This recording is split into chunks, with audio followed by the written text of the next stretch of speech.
What's up, everyone? Welcome to Monday. Welcome to a new week. Welcome to a new-looking Chris Carter. This is First Things First. This is Nick Wright. You are in for Chris Carter week. This you didn't is Chris say a Broussard, better-looking Chris a better Carter? looking, better dressed. I know they don't get family. cable down wherever CC is, so I could say you've got a million things going for you All right right, now. hold on. While I'm thrilled to have my friend Chris Broussard here, it is great to see you, brother. Let me do this, though. Yes. Jenna Wolf was out because we were on a little vacation. Then Jenna Wolf was sick. Jenna Wolf has been gone quite some time. We missed you tremendously. Yes. Thank you.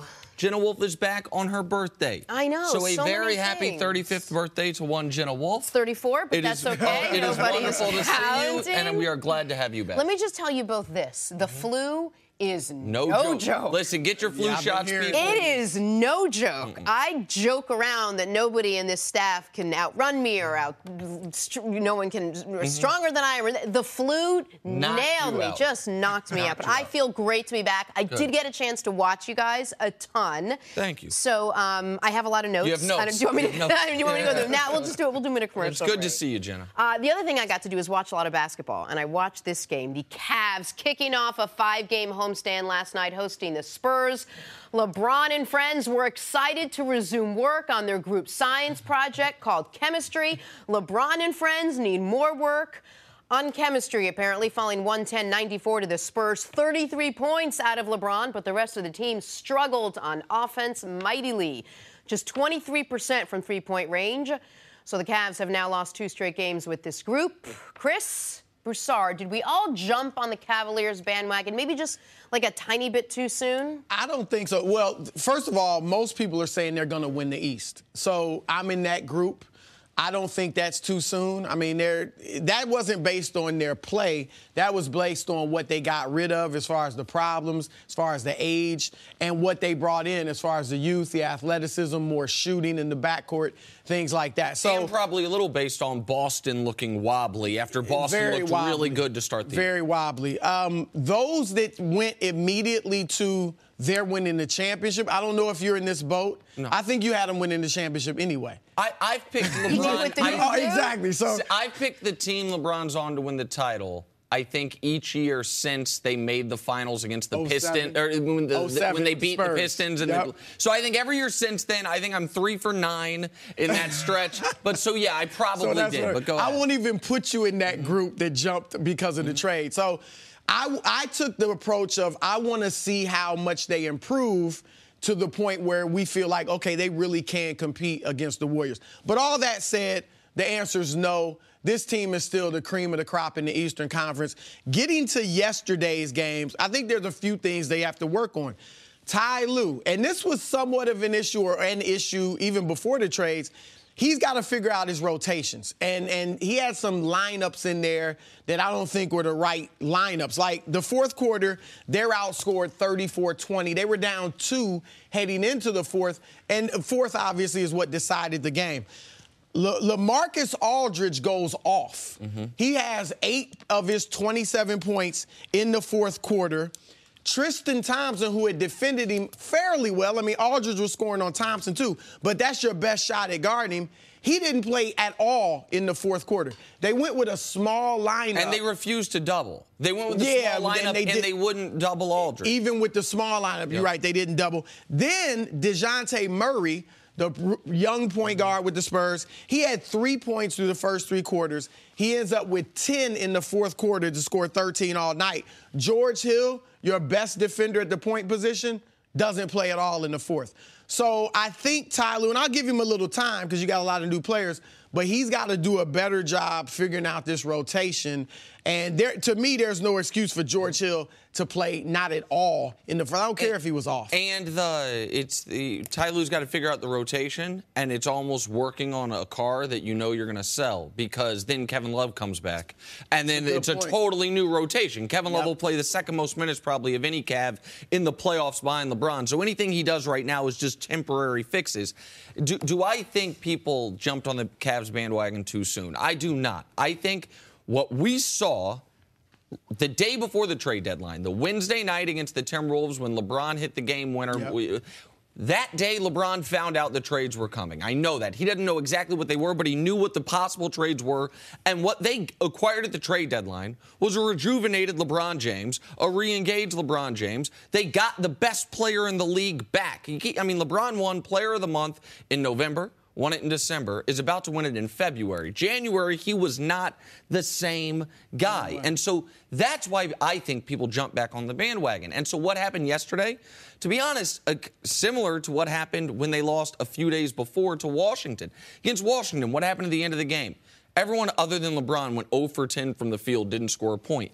Yesterday, of every game LeBron James has played in his career, over 1,100 at this point, there has not been a single game where the other 4 starters scored fewer points than yesterday. It's the lowest points LeBron's other 4 starters have ever scored in any game in his career. Those starters played 64 minutes. In the fourth quarter or just period? For the game. Okay. Those starters played 64 minutes, 6 for 28 from the field, 14 points, 1 assist. So, that's why they lost. Listen, you can look at the box score. You can go down the line. Okay, what did George Hill do? 1 for 7. JR, 1 for 8. Seti, Jetty Osman, 1 for 6. Tristan Thompson, 3 for 7. So, that's the story of the basketball game, what those other guys did. I think that's more of an outlier than a trend. So here's my point. Why? Why did they score so low? I think the Cavaliers have become too three-point centric.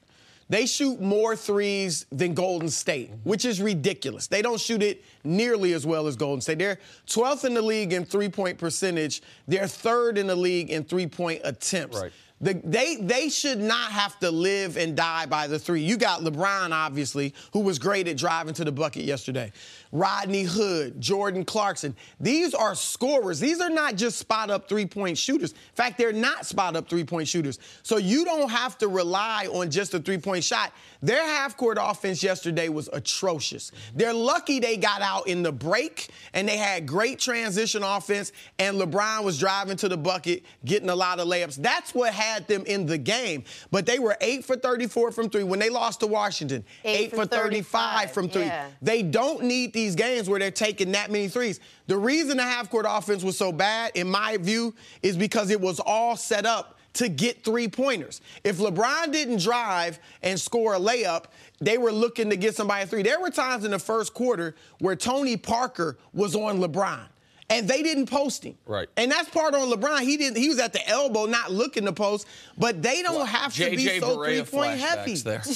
Do you think there's something to the fact that the more LeBron drives, the more frustrating he's getting for not getting calls, and he's settling for these outside shots? Maybe the other guys are watching him, and after the game, some of them were talking about how frustrated it is he's not getting the calls, so they rely a little too much on that shot from outside? I think right now some of it is because there's so many new bodies, the simplest offense for guys to learn is, listen, clear out, spot up on the three-point line. LeBron's going to drive and be ready to shoot. But they were doing this before these new guys. Oh, absolutely. They were shooting. Hey, listen, they have transitioned to one of last year in the finals. The 2 most three-heavy teams in the league outside of Houston were Golden State and Cleveland. This is who they are. And in that game against Washington, when I mentioned that the guys other than LeBron down the stretch were 0 for 10, that was all three-pointers. Down the stretch, the only person against Washington that lost a few days ago to shoot a two-pointer was LeBron. Yesterday, you mentioned the guys as a whole. They were 8 for 34 from 3. But the thing is this. That is the type of player that they've acquired and who's on the court. Not now. But hold on, Rodney. Name one player on their team who's a knockdown three-point shooter. I think they have one. Just Kyle Korver? He's the only one. He's only knocked down. The other guys are streaky. LeBron will get hot and look great from 3. Rodney Hood is a good Rodney Hood's been at 38% for his career. He's a good three-point shooter. He's not a knockdown three-point shooter. Well, I think Jordan Clarkson can get hot, but he's not knocked down. I wouldn't call a knockdown shooter either, but George Hill was, when the Cavs acquired him, the league's leading because he wasn't shooter. shooting a lot either. The more he's going to play and shoot, he was only shooting wide open shots. But I don't necessarily have a huge problem with the Cavs' offensive approach because I think it's been effective. Is it going to be Golden State? You're not going to outshoot Golden State. Listen, they're not going to beat Golden State in a game when the starters go 6 for 28. That's the nature of jump shooting where you're not a tremendous jump shooter. You're going to have off nights. Golden State typically is not because they have better shooters. But if we remove the three-pointers, the starters then went 6 for 18. Like, this was to beat Golden State, if that's the standard, and I understand why it could be. I'm not saying don't take any three. Take a lot, but to me, they're too heavy on it. Go ahead. Have some cutting. You know what I'm saying? When LeBron drives, have Hood or somebody cutting to the basket and hit him for a driving layup. All right, if we get back to the question, do we jump on the bandwagon too soon? I think what you said is correct. The bandwagon is maybe not all the other players. Maybe the bandwagon is this guy getting rejuvenated, getting his energy back, getting his desire to want to play back. And, yeah, he is. 33 points last night. And you could tell he started when everyone else wasn't shooting well, he kind of willed it. He was like, I'm going to take it upon myself, and he did it over and over and over again. It wasn't enough because they weren't hitting their shots, and this might be a fundamental disagreement we have. I think the only way they can beat Golden State or Houston is by hitting a bunch of threes. They're not, though. They're not that good of shooters. Oh, well, I mean, the thing is... They can get streaky. JR is streaky as all get out. They're going to have to be streaky for a couple games in that series to have a shot at it. Right. I don't think they can beat them straight up. I don't think they can beat them when Golden State or Houston are going for threes. I don't think the Cavs have enough possessions to be going for two. Again, I'm not saying don't shoot the three. You can take 30, but they're way above. They're above 30. They take 3 more than the Spurs. My new favorite expression, now that I've been home for 2 weeks with a 2- and a 4-year-old, I guess we're just going to have to agree to disagree. Coming up, and I've said it a million times with them, and it's happy to be here now. Coming up, does the NBA have a Zaza problem? Yes. That's next on First Things First. Guy, moving on to the Thunder versus the Warriors. This one was extremely competitive early on, like when it was 0-0.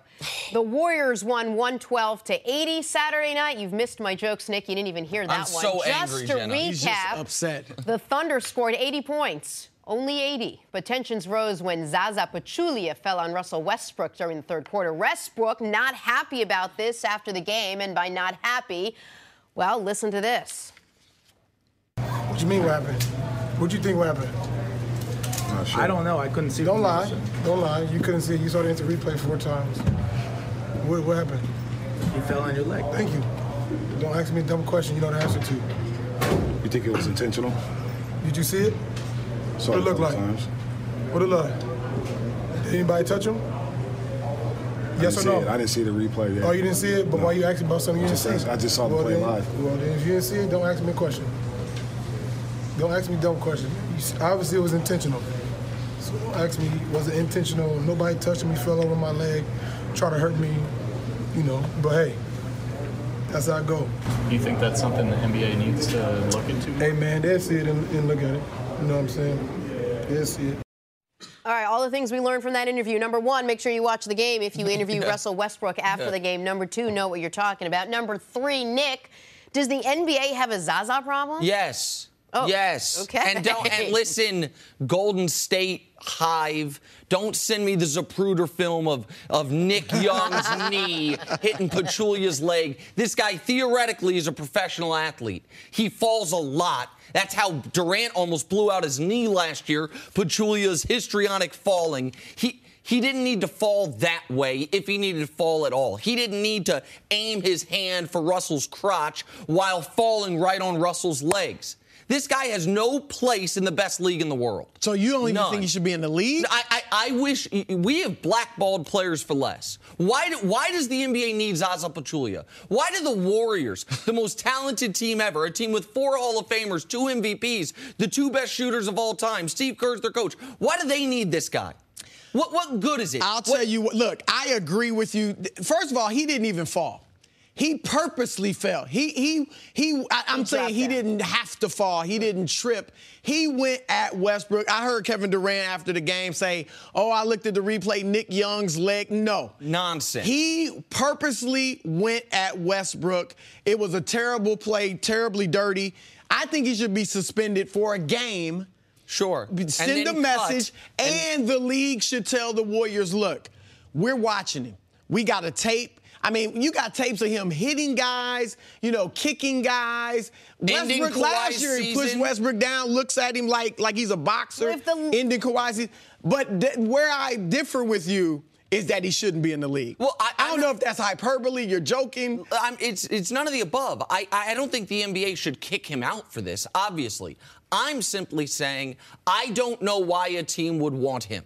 He gives them an intimidate. He's not a tough guy. He's not scaring guys. But the fact that you don't know what he'll do, that's have absurd. to think about that. That I hate. Look, he's the what? type of guy you love to have. You hate to play against. You don't love. Here's why you don't love to have him. A, I mentioned it already. He injured Durant last year with this nonsense. And B, he is going to get one of his teammates hurt in retaliation. Because if Zaza does this, guess what? They're not going after Zaza. They might go after Steph. They might go after KD. I just don't.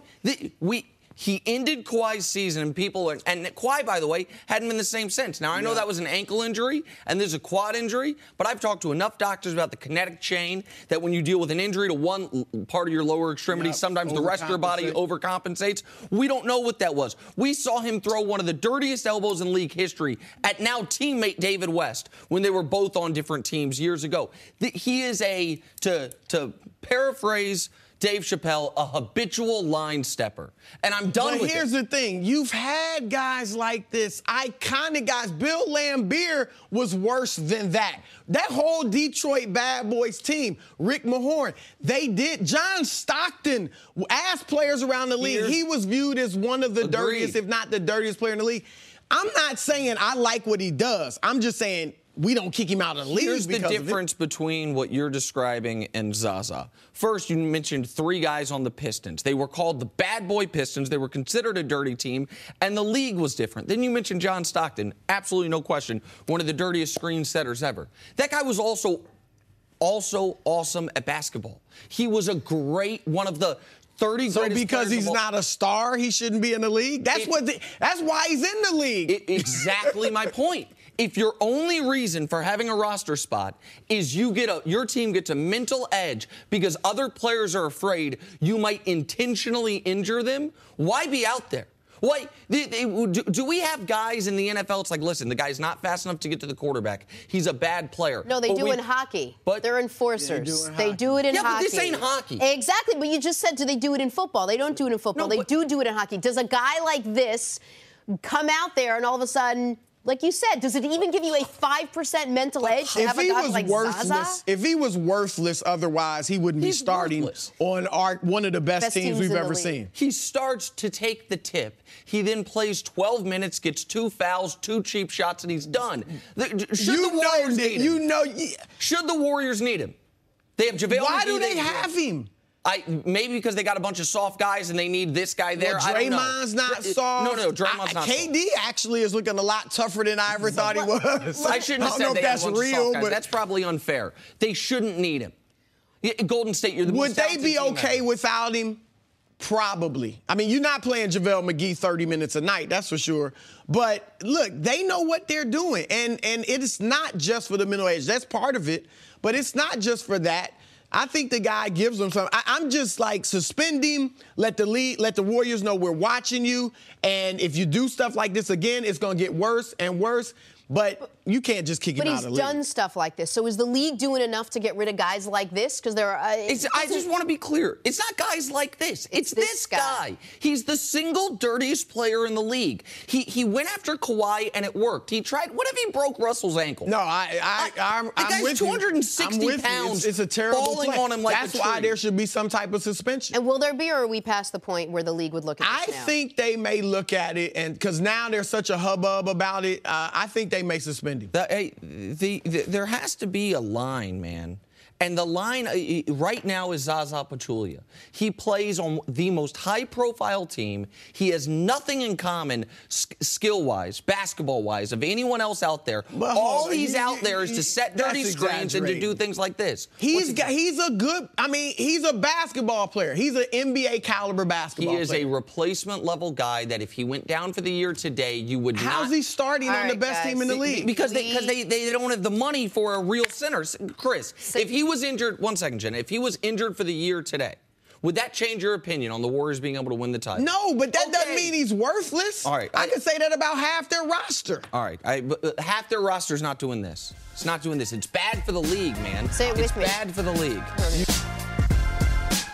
Hey, moving on, the Warriors are a half a game back of Houston in the West, but they act like they're a half a dozen games up on them. On Saturday, they blew out OKC 112-80. They did it with the usual ease.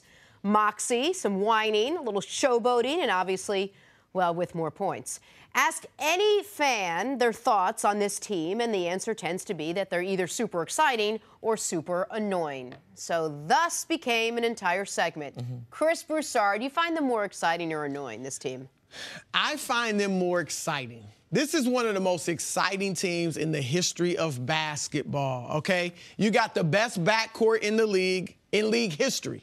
That's right, I'm saying that. Unless Harden and Paul stay together for another 5-6 years and play like this, I think that's the best backcourt in history, obviously the best shooting backcourt. What they did against OKC in that third quarter when they just blew the game open, they can do that at any moment. They are never out of a game. You remember last year during the finals, we were watching the Cavs have a record-breaking three-point night, and we still didn't feel like it was over.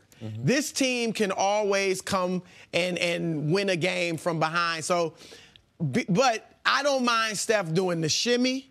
I like the shimmy. I don't even mind Nick Young doing the shimmy. But there are two things that bother me about the team. One is Zaza, we talked about earlier. I don't like his dirty antics, although I wouldn't kick him out of the league. And Kevin Durant seems to be, he's a different personality than he was. Yes. And if that's who you are, fine. Like Draymond does it, that's who Draymond is. It doesn't appear to be who Durant is because we never saw it in OKC. So that I don't like. If that's really who he is and he was just suppressing that in OKC, then great. But I don't like that if that's not who you are. I want to steal a line from one of the best sports gamblers ever, a good follow on Twitter, a guy at Twitter at Haralabob, Haralabos Vulgaris. He put it perfectly. He said, there's no team in the league more thrilling to watch between the whistles than Golden State, and no team more frustrating and annoying after the whistles than Golden State. Golden State plays a super fun style of basketball. It's fast-paced, second fastest pace in the league. It's high-scoring.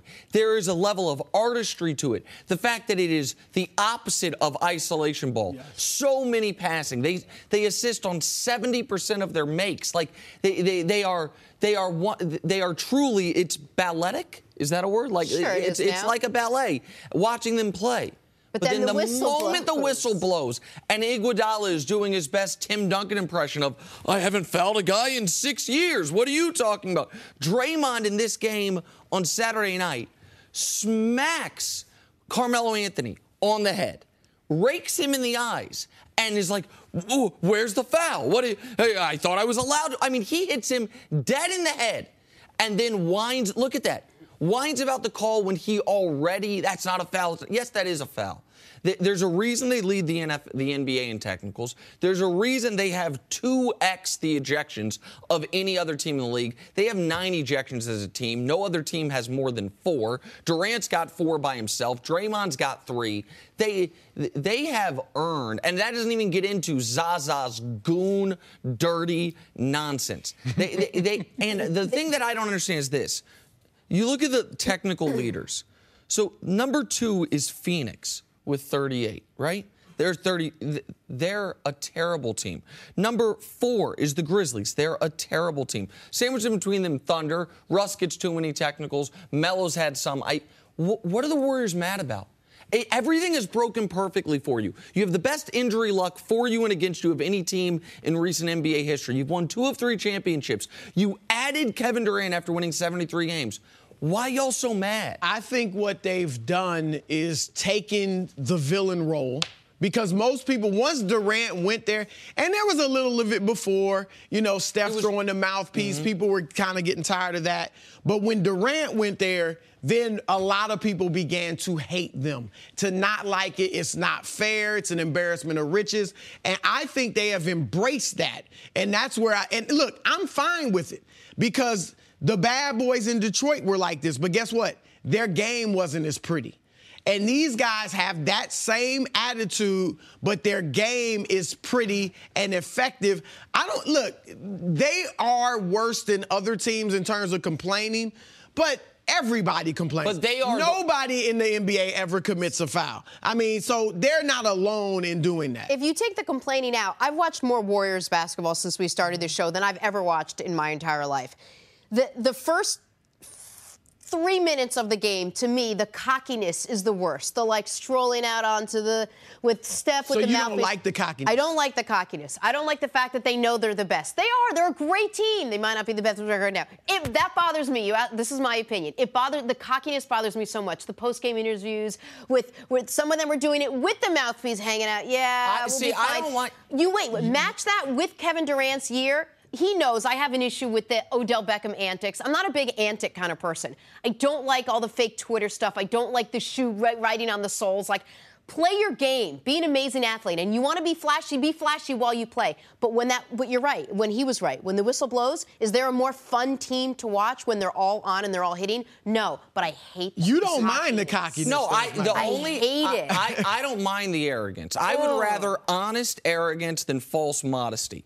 What I didn't like was the narrative that, Steph's the most humble superstar we've ever had. Miss me with that. The guy's celebrating makes before they go in, and good for him. He's the greatest shooter ever. I think they mean off the court. Okay, but that's again, because he is like that off the court. He seems to be a great husband and a wonderful father and a man of God, which I know you super appreciate. Like I have but on the court, that team is as arrogant as any team I've ever seen. But you know what? They're as good as any team I've ever seen. They've earned it. I don't mind the arrogance. It's the whining. It's the petulance. It's the air of entitlement. Like, listen, guys, this is the kid of a billionaire who thinks the world's out to get him. Like, nah, bro. Everything has worked out perfectly for you guys. You haven't dealt with any significant injury this entire run. The salary cap ballooned at just the right time so you could add one MVP to the unanimous MVP. You've played in NBA Finals where the other team's 2 best players were out. You've gone through an entire postseason where every single other starting point guard was out. The one team in your conference that actually gave you trouble, you took their best player from them. Like, I don't need them to show humility, but the whining, the constant whining as if they are being done wrong, let me ask you annoying to me. If a LeBron James-led team acted that way, would you have a problem with it? To be honest with you, I don't love the one part of LeBron's game that is aggravating to me is when he doesn't get back down on the court on defense because he's whining. That's what I'm saying. I mean, they do it probably a little more than most teams. But team does it. It's the NBA. Every team does. Every team's got a guy. That is, and LeBron, by the way, is the whiner on the Cavs. There's no question about it. But who's the whiner on the Warriors? Is it Durant who has the most ejections in the league? Is it Draymond who has the most technicals in the league? It's Durant and Draymond. Is it Iguodala on a per-minute basis might do more whining than any player I've ever seen. Like Steph with the throwing, like that type, the whining when everything's gone right for you is people are out to get them too. Oh yeah, people aren't out to the whole league is out to get them. Yeah, but the refs aren't out to get them. But the refs aren't out to get him. It's the complaining to the officials and Durant's fake tough guy act. I'm starting to wonder. I'm starting to wonder if Kevin Durant is like a Tommy Hearns type guy. Because I look at him and I'm like, KD can't be that tough. But moving on to Lonzo Ball. We hadn't talked about him in a while. He had a solid night in a win over the Hawks, scoring 13 points along with 7 rebounds and 5 assists. He went 4 for 4 from the field, including 3 from three-point range. Oh, guys, he made both of his free throws. Oh, that's a big one, though. The bar is a little low for Lonzo Ball. Look, what do you think? I like what Lonzo's doing. I've said all year, if we didn't know who LeVar Ball was, if he was just a normal NBA parent and we had no idea who he was, we would be looking at Lonzo and saying, not a bad season. Not Rookie of the Year, not Donovan Mitchell, not Ben Simmons. But this guy's got potential. He's going to be good. I mean, he's 11, 7, and 7, and he's been great since he got back in the limited minutes. 6 for 9 from three-point range.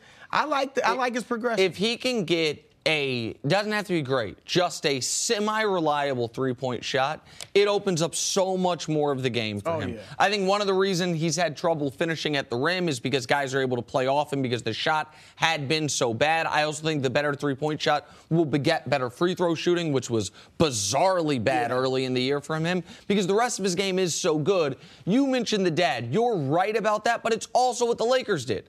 The Lakers Magic didn't have to say, we're going to hang banners to Lonzo Ball. Like, think about the year Magic he's bought having into the hype. compared to the year De'Aaron Fox is having. He's having Josh Jackson. far better season than Josh Jackson, De'Aaron Fox, and those guys don't get discussed half as much, right? And so, no, I think Lonzo's progressing nicely. All right, finally, Suns at Pelicans. On the surface, not very interesting. Under the surface, kind of interesting. Anthony Davis scored 53 points. He grabbed 18 rebounds and blocked 5 shots. He's averaging almost 42 points in the last 6 games. That's bananas. Yes. All wins, by the way. Chris, is Anthony Davis the best big man in the league? He's darn close. I mean, I'm a big Joel Embiid fan, maybe because I'm a little old school and I like the fact that Embiid's on the post. But Anthony Davis obviously does more at this point, if you want to call him a big man like Embiid. Phenomenal. And what's going to start getting him the attention he deserves is winning. And now they've won, as you said, 7 straight without DeMarcus Cousins. They were playing well with Cousins. I thought he and Cousins were really teaming up well and getting used to each other. I hope that's where DeMarcus ends up as a free agent. And then I want to see what these guys do. Get some shooting, some more shooting, and guards around them. Drew Holiday, Rondo have been good for them, but get a little more shooting. And I think they got the makings of a really tough team. Let's not forget that 3 years ago, this guy finished 3rd in the MVP voting. Yep. I mean, he turns 25 in 2 weeks. He's still just 24 years old. Is he the best big man in the league? To me, absolutely. I think there is a pretty clear-cut top 4 players in the league: LeBron, KD, and then Steph, Harden, Steph, depending on who you like. Those are your top 4. And then he is making a case that he is the 5th best player in this league. He's going to be first-team All-NBA if you consider him at the center position. He is, to me, people might like Embiid's long-term growth potential more than his, but, I mean, his is pretty damn good as well. But right now, he's absolutely the best big man in the league. And New Orleans is 34-26. They could get the 3 seed. The West is that tight. Right now, Minnesota's the 3 seed. They're 38-26, so they have the same number of losses. He's doing this, and his whole career, it's been a shame. He hasn't had great point guard play, a good backcourt play. Drew Holiday's fine. But he's been injured. He's been injured throughout. Yep. And speaking of injury's been overstated for Anthony Davis. He's been injured repeatedly, but not significantly. Yep. And in the last 2 years, he's been better, this year and last year. And even prior to that, he was still playing over 60 games a year. So, no, I'm a big buyer on Anthony Davis. People have talked about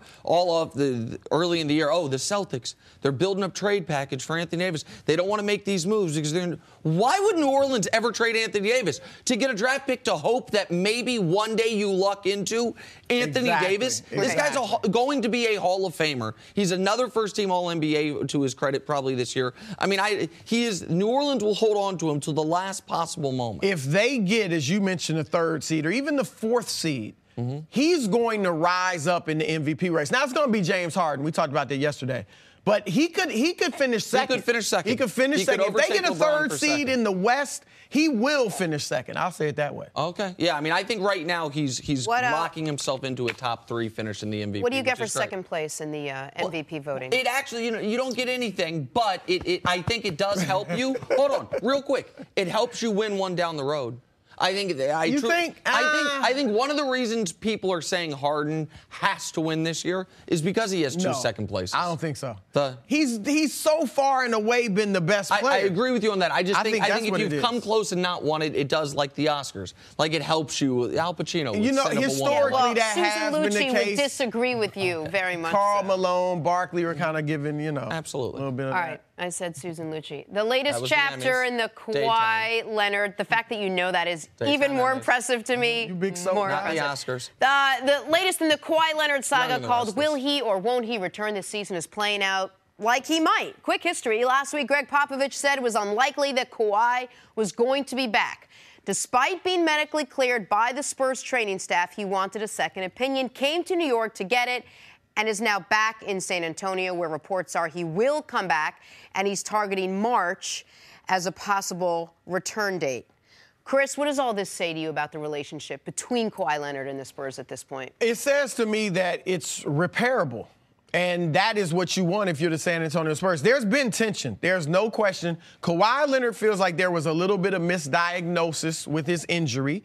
And he also feels like the Spurs were pushing him to come back before he was ready. And his feeling is that I came back, you saw what happened. I had to stop playing after 9 games. And that's so weird for the Spurs. Well, here's the way that it's been described to me. Please. Kawhi, how you feeling today? I'm all right. You know, you ready? You think you can get out? Nah, I'm not quite ready. Well, you know, why don't you give it a try? Just subtle. Why don't you give it a try and see how it feels? Continuous subtle things like that where he felt like they keep saying this, let me get out there and play. But the Spurs, they had reason for it because obviously their doctors have cleared him. He now was medically outside cleared by the doctors have Spurs. cleared him. Yeah. And they'll tell you that Kawhi, before this injury, just throughout his history, he's been the type of guy, they haven't said it as he's soft. Obviously, he's not soft. But he has always wanted to be absolutely, positively 100% before he gets out on the court. And they've been very cautious with him prior to this. Like, take this year out of it. And part of that's his... Right, how his his mentality. We talk about Anthony Davis being injury prone. Kawhi Leonard, prior to this extended absence, has actually missed more games per season than Anthony Davis. And that's from some dings, but also because the Spurs have always, even as a young player, put him on a maintenance plan. They've been very careful with him. But to answer the question, what does this tell me about their relationship? I mean, it tells me that Greg Popovich's mental ploy, if I want to call it that, worked. I mean, Greg Popovich, when he said publicly, listen, I've got a date. I'm not telling you what the date is, but there's a date in mind that if Kawhi comes to me after that date and says, I'm ready to go, I'm not playing him. I think most teams would not do that. Like Jimmy Butler with the Timberwolves, he just had the meniscus surgery. He could come to them game 3 of the first round. And once he's cleared and say, I'm good to go, and they will play him in game 3. It felt to me like Kawhi's Pop was concerned that Kawhi's plan may have been, with a week or 2 left in the regular season, because he's been cleared by the doctors, that's when I'll clear myself. And Pop went out and said to everyone, that's not going to happen. And now we're hearing Kawhi say, okay, give me a couple weeks and I will be back. And so that's, to me, it's significant. And it makes Popovich's comments last week make the more sense. Well, and look, I thought Pop's comments were right on point. I mean, if I'm a team, I have to get my team mentally ready for the playoffs. And I think you make a great point. That may be true. But he also may have been like, look, we can't sit here and wait for Kawhi to come back. All these other players, Forbes and the guys who are going to fill in for him, they have to feel like, okay, I'm going to be playing in the playoffs. That's how they're going to be at their toughest. And that's one reason Pop's always been able to just fill in with the next man. Now, is it possible that Kawhi and his camp said, okay, they're playing hardball. And here's the thing. Beyond coming back this season, they could have said, maybe the Spurs are getting so upset that they don't offer me, because this summer they can offer him the Supermax. 5 years, 217, some estimates 219, $219 million over 5 years. They're the only team that he can get that from. That's when this is really going to come to a head. Not when Kawhi returns on the court, not in the playoffs. This summer, if the Spurs offer him that and he turns it down, he will be traded. Or if they don't offer him that, that says a ton as well. One important note on that I just found this out. I didn't realize it. It was the one, I think it was Larry Kuhn pointed this out about the CBA, but I'm not certain exactly who it was. That Supermax you have to qualify for. You can qualify for it by first-team All-NBA or winning the MVP. There's a few things. If he doesn't get it offered to him this year, he has to re-qualify.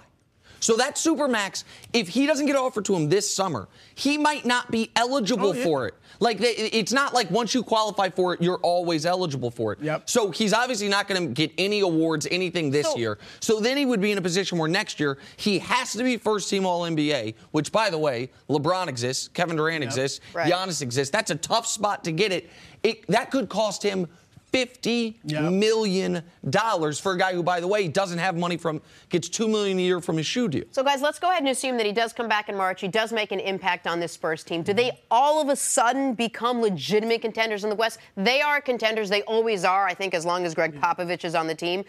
But what does it do to them? Where does it elevate them in the West? Look, well, that you said it, in the West. I believe this wholeheartedly. With Kawhi Leonard, and darn near without him, but with him, they could beat any team in the league in a 7-game series. Not definitely would. Any team in the East. But period, except for Golden State.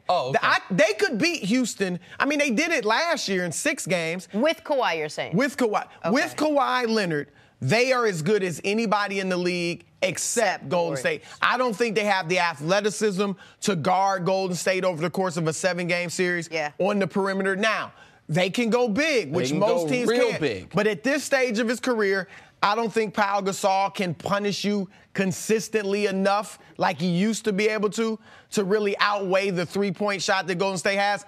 And Aldridge will have some big games, but over the course of 7 games, will he punish Golden State enough to outweigh the 3-point shooting? I don't think so. I think with a healthy Kawhi Leonard, the Spurs could. They would be, to me, a clear 4th most likely, but they could win the championship.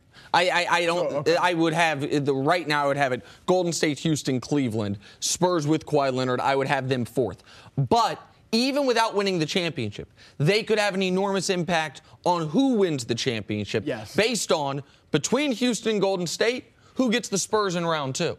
That is the difference between having to face the Spurs in round 2 and what I think would be a slugfest with either one of those teams when you then have the other team waiting for you in the conference finals is enormous. We saw, again, the year the Warriors didn't win the championship.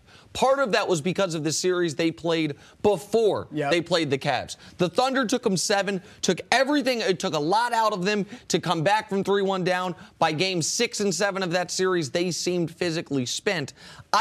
I think this is enough of a concern to where it'll be very interesting if the Spurs are the 4 seed going into the final few days of the season, if Houston or Golden State would prefer the 1 or the 2 in order to avoid San Antonio in the second round. I think the Spurs with Kawhi are very dangerous. If you meet OKC in the second round, too, I think they prefer OKC over San Antonio, but that'll be a tough one, too. 6 weeks left till the playoffs, just about? A little bit, yeah. I hope he's back because the West is going to be incredible. Bananas. It'll be fun. You're talking about 4 elite teams, and then throw in Minnesota with our man Jimmy Butler. If you're a basketball city who wants to woo LeBron James, there are a number of ways you can do it. 1, dangle cash in front of him, like lots of 5s and 10s. 2, name your arena LeBron James House of Worship. Or 3, buy 3 billboards just outside of Cleveland. That's what you're looking at right here. A 76ers fan with mucho dinero bought these 3. The billboards read, complete the process. Then hashtag Philly wants LeBron, and then that one, a sign with the potential starting lineup pictured on the court. Not enough spacing there for LeBron. You have some guys around the 3-point line. Well, they got Ben Simmons, so you know. Nick, is Philly a legit option for LeBron minus the billboards? I think it might be the best option for LeBron. I'm a strong believer that LeBron James will only re-sign in Cleveland if they win the championship. And not even if they get close. I do. If they go 7 games, he would sign a 1-year deal. I've been led to believe the relationship with Dan Gilbert and the trust factor with Dan Gilbert is as bad as it's ever been. Now, we've never seen the best player on a championship winner leave to go to another team. Now, we've seen Jordan walk away, obviously. We've seen guys retire. But we've never seen a guy win a championship, be the best guy, and then say, I'm going somewhere else. So if they win the title, he'll stay. But then we are running out of viable options for LeBron. San Antonio's interesting because of Pop, but we don't know Kawhi's status there. And LeBron is going into year 16. He understandably is, I don't want to say worried about, but part of the focus is post-playing career. And San Antonio is not a glamorous market for any of that stuff.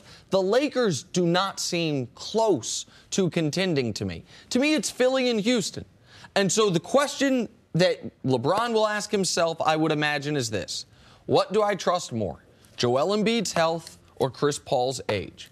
Like that to me is the question. Like, because Houston is obviously far better than Philly. But Chris Paul is in year 13. He's had a checkered injury history already, and the history NBA history of small guards excelling past year 14, 15, it's really John Stockton, and that's it. So there's that, and then there's Embiid, who's played almost the same number of minutes in his career as LeBron's played this year. So that's a big question mark as well. I like the upside of Philly. I like the long-term future of Philly, but that's assuming a big assumption, which is Joel Embiid's health. Look, Philly certainly has to be in strong consideration. I'm of the impression that, or the opinion, that if LeBron and the Cavs get to the finals and play the Warriors tough, competitively, a tough 6-game or 7-game series, to the point where we say, oh, they're right there. Like, they got a shot at beating them next year or something. Then it might not be a bad choice just to stay. And maybe only stay for 1 year, to your point, because if you stay one more year, I think the free agent landscape is much better in 2019. And here's a few reasons why. Number one, you'll know more about the Lakers. You brought up the Lakers. You'll know more about Lonzo Ball, Brandon Ingram, Kyle Kuzma, how good these guys really are. And if Paul George decides to stay in Oklahoma City for 1 year, then they get to the second round again and lose. He may be ready to go with you to L.A. if he's not already this summer.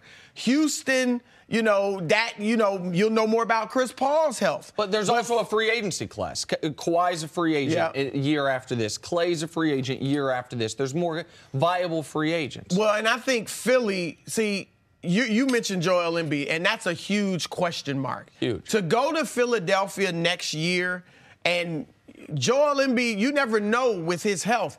I would love to see him again next season. If he plays essentially a full year this year, then does the same next year and playing back-to-backs, then LeBron could confidently say, okay, the big guy can stay healthy, and then you got a heck of a team if you put LeBron in there. And LeBron and Simmons would work well together, because Simmons, even though he's a true point guard, and I'd rather have him handling the ball, I think there are times when Simmons gets off the ball and goes into post. Oh, he's a great player. LeBron obviously can play off the ball. So, yeah, they could work well together. They're also like new BFFs, LeBron and Ben Simmons. Ben Simmons well, LeBron's a mentor to him. Just real quickly, what do you factor in as the most important thing he's going to deal with, LeBron? Like, what's the most important thing to him? Winning championships. Winning championships. So he wants to go somewhere where they can contend in the next 1 to 3 years. And I'd say past that. I really believe LeBron wants to play an NBA game with his son.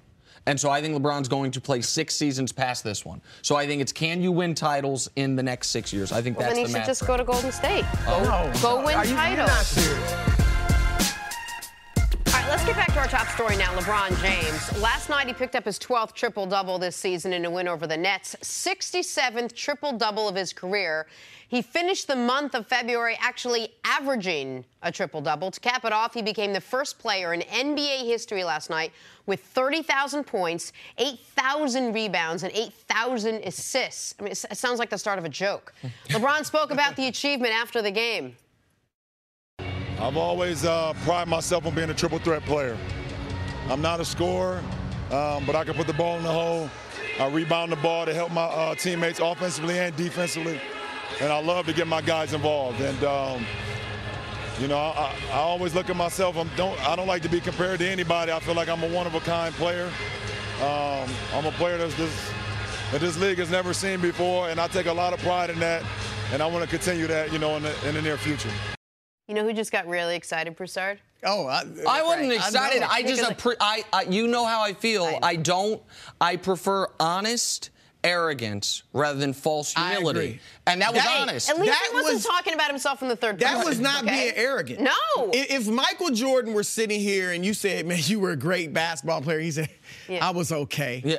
That's not being honest. Right. If he said, I was great, that's not being arrogant. That's being truthful. And LeBron was being true. We have never seen anybody like him. Whether you think he's the greatest ever, I've got him number 2. I know you think you've got him number 1, something like that. Okay. But we've never seen a player like him. They say the mixture of Magic and Michael, and that really is what he is. He's about 50% right in the middle. But do you think numbers like this, because we talked earlier this morning, you think he'll be 40,000, 10,000, 10,000 40,000 is. I mean, what that's does he impressive. need to do to get to 40? To get to 40? Well, to only score 10,000 more points. But so let's assume he plays 5 more seasons. That's 80 games a season. So call it, it'd be 25 points a game for the next 5 years. That's a lot to ask. It's a lot to ask. For the next 5. Probably the next 3. But if he plays more than 5, too. but 40,000, 10,000, 10,000 is absolutely in play. 35,000, 10,000, 10,000 is almost, I would say, a lock. But go ahead. Say it does. Say he does get to that point. Numbers like this or the trajectory that he's on still at this age, could that cement him, in your opinion, as the greatest player of all time? The only thing, in my opinion, that's going to help LeBron, and the numbers are great, but to pass Michael Jordan, you have to win more championships because LeBron's longevity is unheard of. And his numbers overall are going to dwarf Michael Jordan's on an accumulative basis.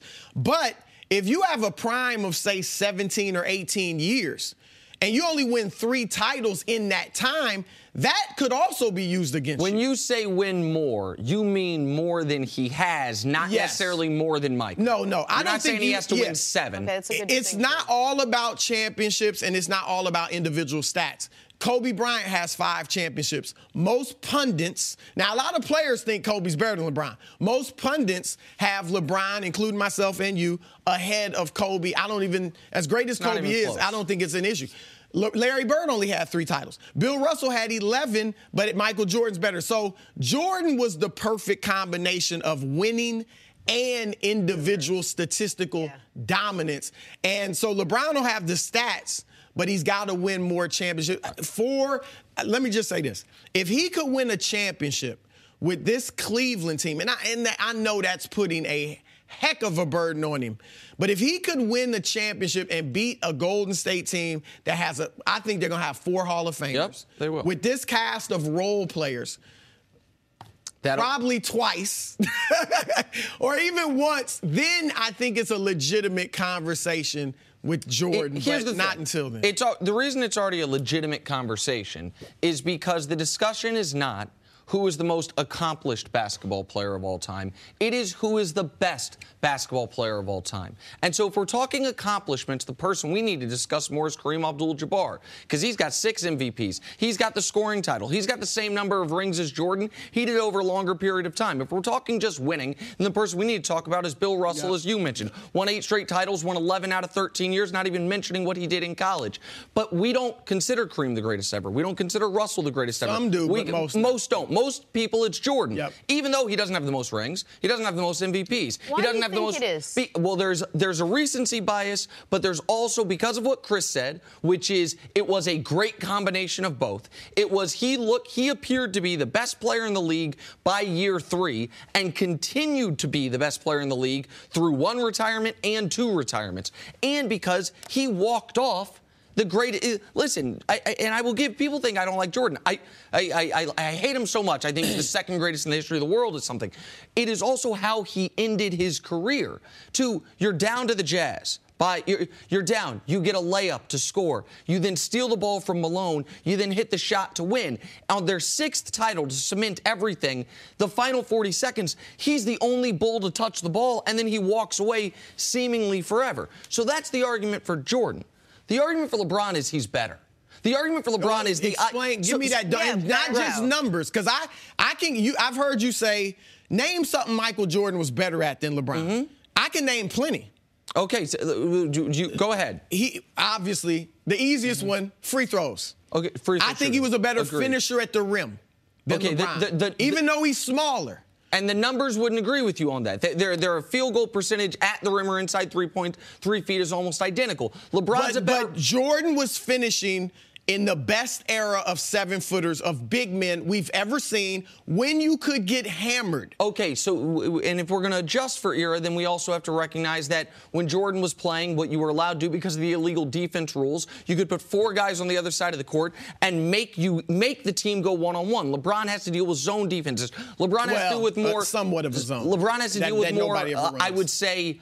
more nuanced, complicated defenses. Jordan had to deal with more physical defenses. Yep. But so what is LeBron better I think Jordan's also has a better post game, had a better post game.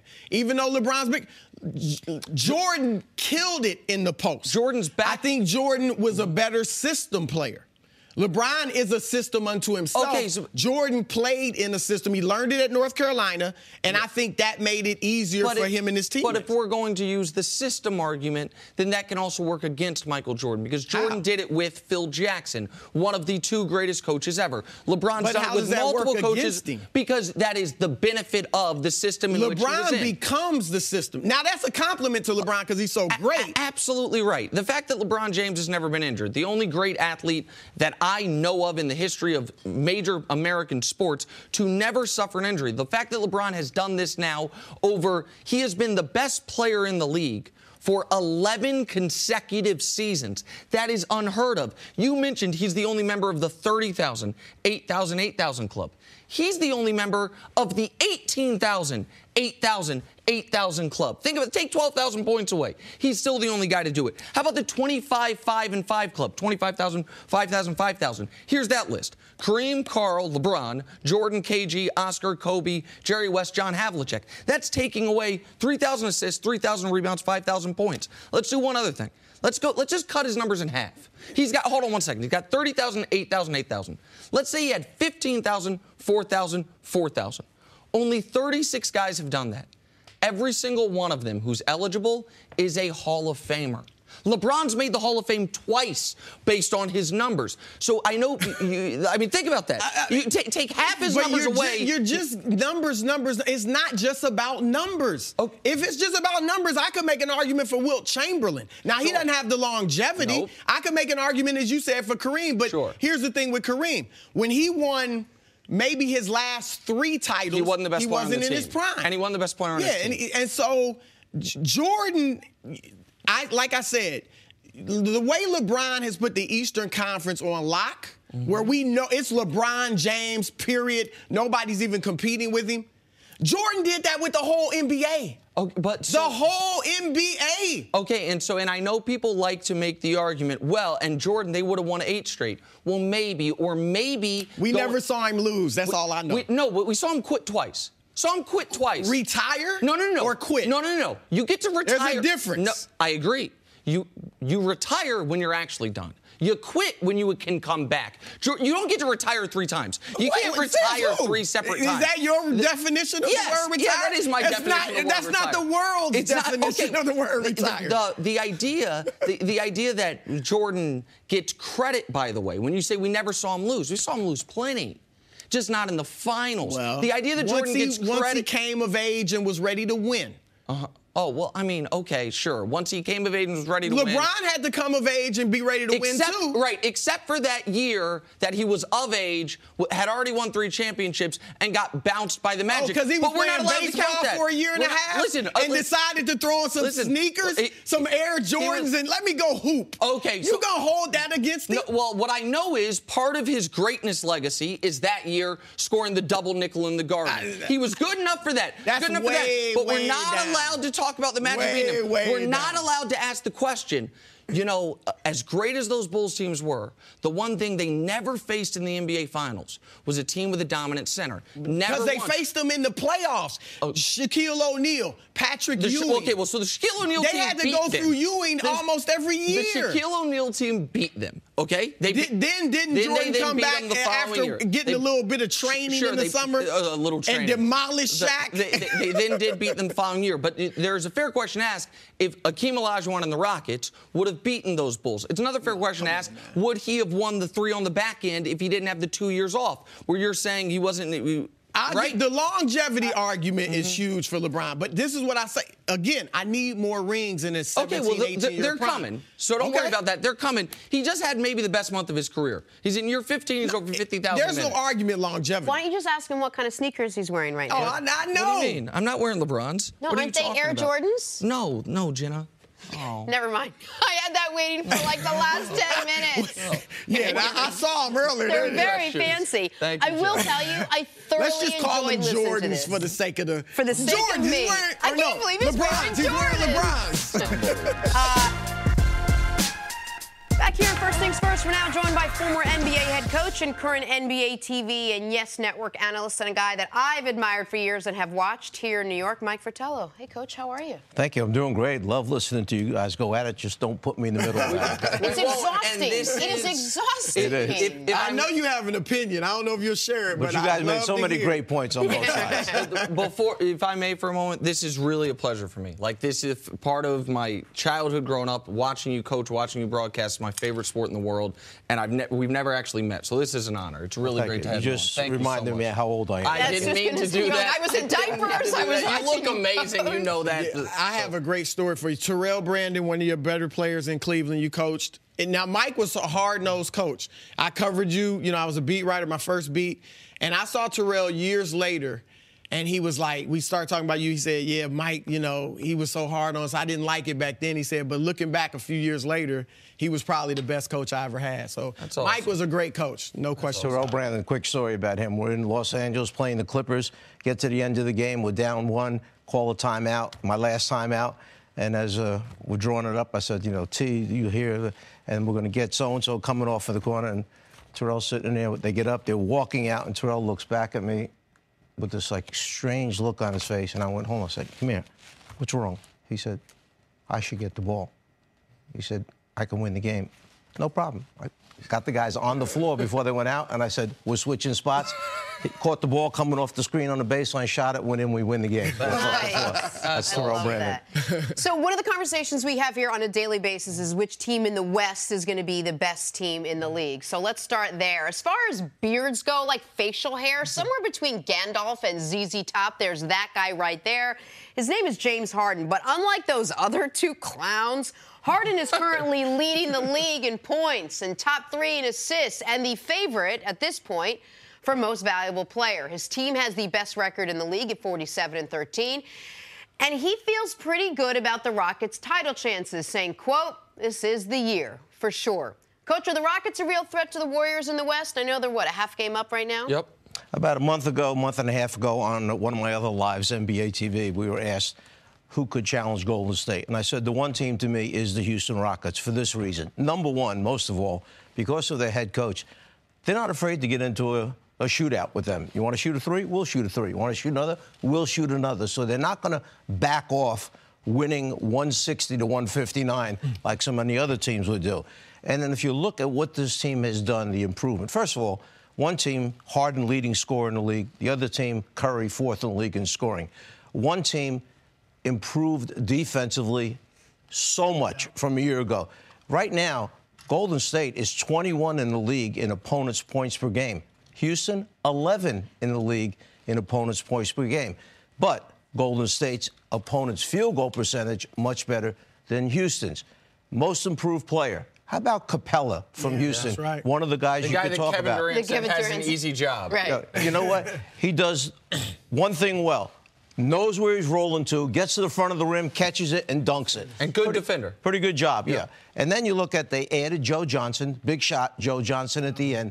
This team is a deep, solid team that has one all-star point guard on the court at all times. You want to rest Harden, you got Chris Paul. Want to rest Chris Paul, you have Harden running the show. Why couldn't they beat him? Only one injury to knock the team out of a chance for a championship. Remember that. Yep. Daryl Morey said when he was asked about the fit of Harden and Paul, he said, you know, he's obviously an analytical-based GM, but he had a very basic point. He said, I'm a big believer you add as many Team USA players as you possibly can and figure it out from there.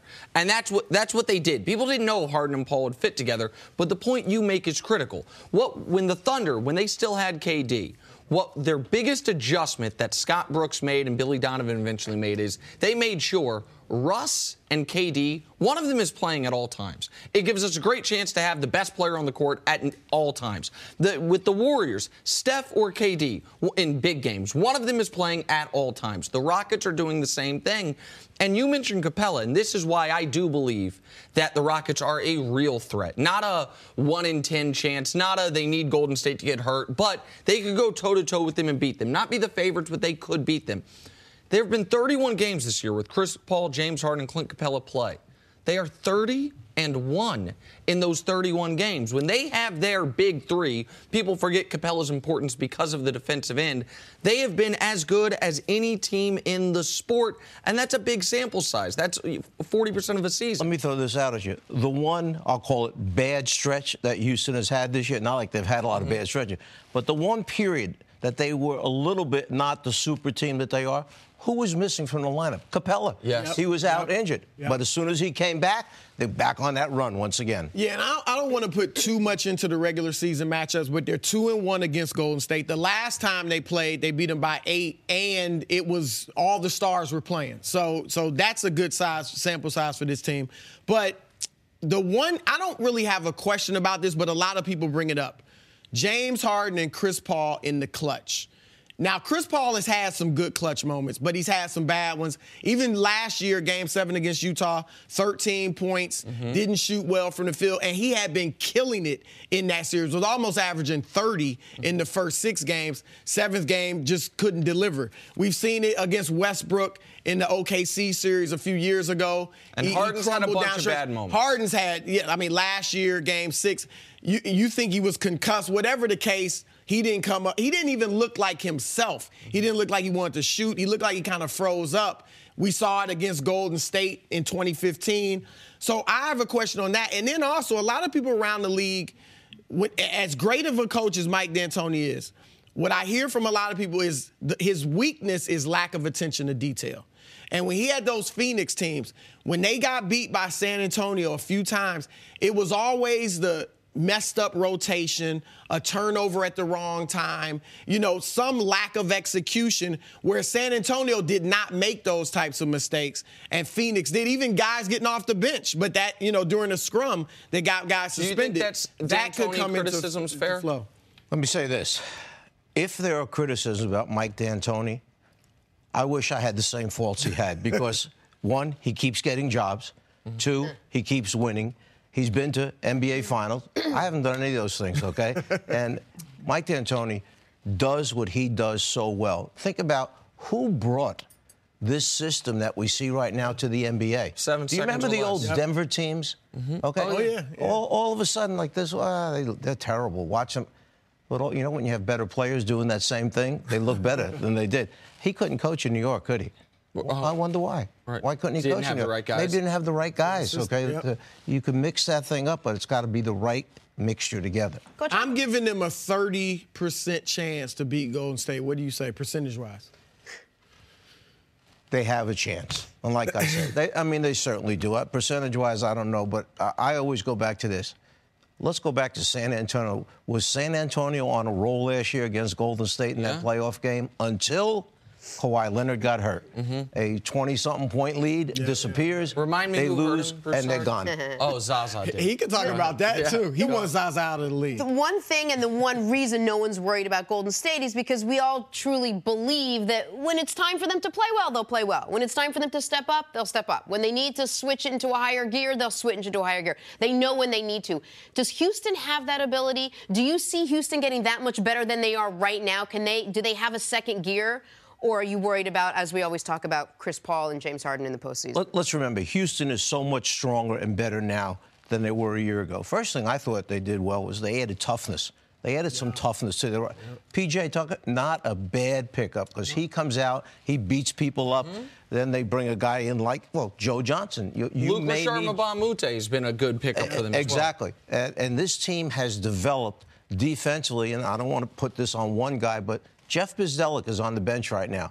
And from what I hear, early in the year, the staff sat together and they put Bzdelik in charge of the defense, and Mike D'Antoni said, you have this many minutes in practice for defense. Now, whether it was 15, 18, 20, 22, Bzdelik has made the most of it. They are a much improved defense. One very interesting note on the Rockets, last thing I'll say on this. They can beat you anyway. They have 2 winning streaks this year of 13-plus games. Micah Adams tweeted this out yesterday. It's unbelievable. Their first 13-game winning streak, they had the 5th fastest pace in the league. The current 13-game winning streak, the slowest pace in the league. So if you want to grind it out and slow it down like San Antonio might in a series, we can beat you that way. You want to go up and down the court like we know Golden State will, we can beat you that way as well. This is as complete of a team as we have in the league outside of possibly Golden State with its 4 Hall of Famers. Finally, all week, we're picking our First Things First NBA midseason awards. Today, we're talking Best Dunkers. The nominees are Zach LaVine, Larry Nance Jr., Aaron Gordon, and Donovan Mitchell. You can vote on our Twitter, Facebook, or Instagram pages, or better yet, vote on all 3. Chris Broussard, who's your choice for Dunker of the Year? I mean, if we're talking about dunk contest, I would go with Aaron Gordon, but we're not. We're talking about game dunks this year. Zach LaVine's been hurt most of the year, so I'll take him out. I'm going with Larry Nance Jr. because, to me, the best game dunks are on people, all right? Not wide open lane, not a fast break unless it's just something tremendous. Donovan Mitchell has had some incredible dunks, but not like that. Wow. Not like that. Look at the extension, and that's over a 7-foot KD, Kevin Durant. So I got to, just for that dunk, I have to go with my man Larry Nance. And even Chris Carter would admit that KD got dunked on that one. Right, of course. Chris is very high standard for what getting dunked on is and is not. That was an amazing dunk. But he's not my dunker of the year. I'm going with Aaron Gordon. Aaron Gordon, we don't watch him a lot because he's in Orlando. And Aaron Gordon, I will give him credit because he has diversified his game to a degree. Yes. He is one of the more improved players in the league. But I'm also partial to a guy his size. Now, Larry Nance is a big guy as well, absolutely. But, like, LaVine's thin. Donovan Mitchell is more what we're used to. Donovan Mitchell, by the way, poor guy, has been nominated 2 times in 2 days. Not going to win either one of them. I think Aaron Gordon's right now the most violent dunker in the league. And a lot of Nance's involve an alley-oop, which is great. Gordon, more often than Nance, to me, can do it on his own. There are no bad choices here. But for me, it's Aaron Gordon. He is the dunker of the year in our First Things First awards. Yes, go online and definitely put your vote in. Yes, all right, Twitter, moving on Facebook, to the NCAA. The organization is under the microscope after an FBI investigation revealed Arizona head coach Sean Miller offered DeAndre Ayton $100,000 to play at Arizona. President Mark Emmert said the NCAA is, quote, serious about making systemic changes. Yesterday, LeBron James weighed in, and he had some strong words for the NCAA. Take a listen. I'm not a fan of the NCAA. I love watching March Madness. I think that's incredible. I'm not a fan of how the kids don't benefit from none of this. You know, so it's kind of a fine line because I actually got a couple boys that could be headed in that direction. So there's going to be some decisions that we as a family have to make. But I know as the NBA, we have to figure out a way that we can shore up our farm league. And if kids, you know, feel like they don't want to be a part of that NCAA program thing, then we have something here for them to be able to jump back on and not have to worry about going overseas all the time, I guess. You know, so we have to figure that out. But kids getting paid is not, I mean, that's not new. It's nothing new under the sun. I mean, we all, you guys seen Blue Chips? It's a real movie. It's a real movie, seriously, it's a real movie. NCAA is corrupt. We know that. I'm sorry. It's gonna make headlines, but it's corrupt. Wow. LeBron not holding back. What was your reaction to his comments? Well, first of all, I'm glad LeBron is entering a similar phase of his career that we saw Kobe in the latter half of his career, which is, I'm going to tell you exactly what I think, and I don't really care. Like, I'm not going to parse my words. He's got the stature. He's got the confidence in his own voice to say what he thinks. I echo what LeBron says. I think he's spot on with a lot of it. I do think the NBA needs to figure out, should we have a better compensated and a more well-run farm league? Should we look at things to where guys have the option other than going overseas after high school if they want to make money playing professional basketball? The one-and-done rule is patently un-American and unfair, even if it saves guys from themselves. The football rule, where you have to play 3 years before you're eligible for the NFL. Even though for the vast majority of guys, your bodies aren't ready. You need to. That's the difference with football with me. But it's still. I think every blue moon there might be the high school kid who can handle it physically. But guys would get maimed. But more than every the blue moon, there's guys that certainly could come out after their sophomore year. Okay, and you're not allowed to. Agree with that. And we, of course, as is often the case with structural things in this country, there's a racial component. So there ain't no rule about tennis, no rule about hockey, no rule about baseball, no rule about golf. It's the sports that the poor black kids predominantly play that we're like, no, a couple years free labor, please, before you can go make your money. There is that component to it. And when people say, well, they're not, room, board, tuition is a great deal. For some people, it's a great deal. For some people, it's way under what the free market would pay them, as DeAndre Ayton shows, as the entire NCAA investigation or FBI investigation shows. We are putting an artificial cap on these guys' market values. And I want to make one other point about this. I actually think the scholarship model that we have benefits more kids than it hurts. I think it's great that the money I think there are more kids that benefit from the money raised by the football and basketball players on the golf team and the women's sports and academic departments. Right. I think there are more winners than losers in this. But that is not the structure we have set in place in this country for anyone else. There would be more winners than losers on this television show if they just said, hey, we're going to take all the collective salaries of all the producers, all the camera people, all the on-air talent, and just say you all get the same. There'd only really be 3 people really damaged by that. But that's not the structure we use. We don't do it where we say, well, it's more fair for more people. And so why there is one place in this country where we encourage and endorse more of a socialistic system, which is everyone gets the same, no matter talent level, it's an absurdity. And the fact that what we are doing is the star football and basketball players are losing out on money and potential ways to pull their families out of poverty. Not necessarily give their families lifetime wealth, but how about moving from the projects to a decent apartment while I'm living the great life at college? We are depriving them of that opportunity because of an archaic model that helps the administrators get rich, that helps the coaches get rich. It's just wildly unfair. No, I agree, and it needs to be changed. The problem is they're counting football, big-time college football and basketball as amateur sports. They are almost every bit as professional as the NFL and the NBA. We cover them and talk about them as media like they're professionals. The coaches, the administrators, everybody's paid. TV deals are like they're professional. Everybody's getting paid. That money that these kids generate for the schools builds up academic departments. It's the reason other sports outside of the revenue-generating ones, which are basically football and basketball, have the things they do in the teams and programs that they have. I think they need to go to a free market system. Everybody's wondering even if you agree athletes should be paid, how do you pay them? And I admit it's a tough situation to determine how to pay them. I say go to a free market system. And if Marvin Bagley, if Nike or a booster from Duke or whoever wants to pay him $2 million to go to Duke, then let him go to Duke and get that $2 million. And you wonder, well, what would the teammates? It's not fair.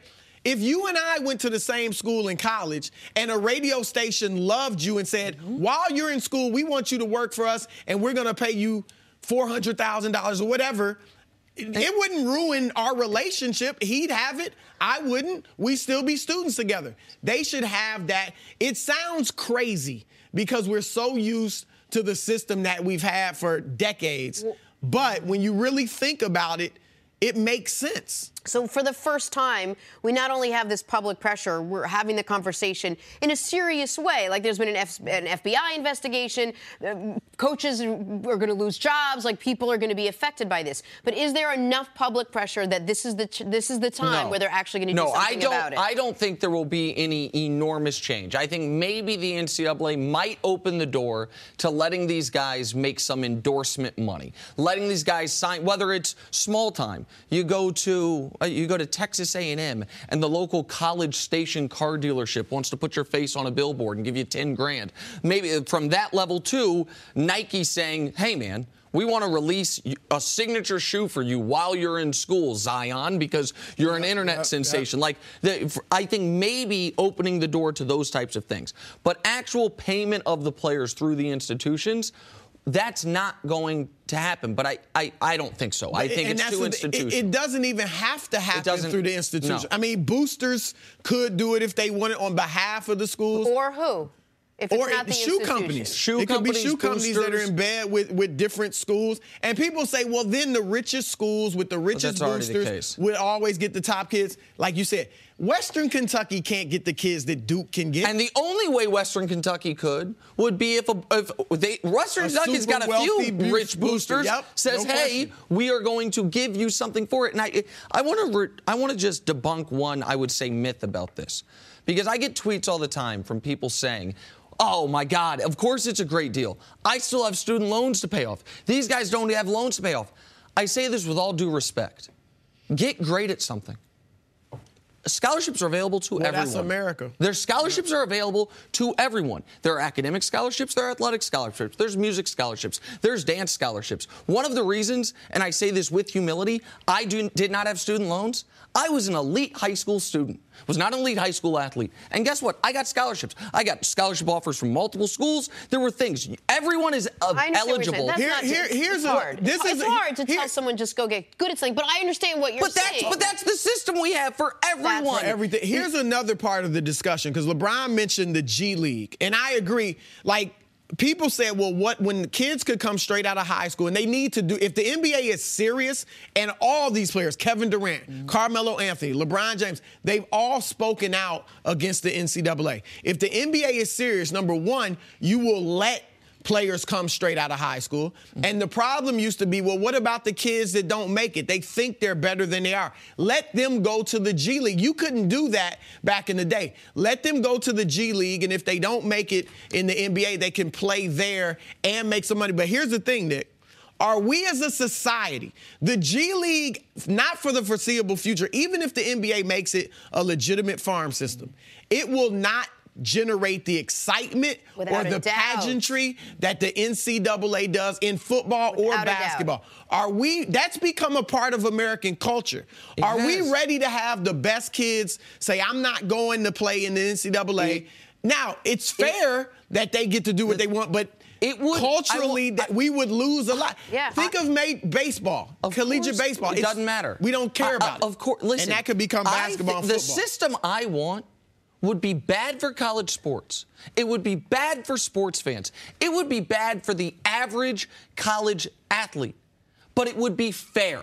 It is. We have to at some point be fair. It would be fair for the small percentage. And that's America. It would be fair for everybody. If we would like, it would be theoretically fair, but it would only benefit a small percentage. If we would like to systematically change, I have some strong political thoughts on this I won't reveal on the show, but if we want to have a more equal society and change the rules, if we want to put caps on CEO pay and athlete pay to raise up the bottom, I will have that discussion. But until that discussion is had, and until we agree that's the system we want, then what you're doing, which is taking wealth generated overwhelmingly by poor black kids and sprinkling it amongst overwhelmingly non-poor white kids and saying, but it's good enough. You're getting an education, kind of. It's offensive. So even if it would blow up the system, if we want to actually be fair to the system we claim to have in America, that's what you would do.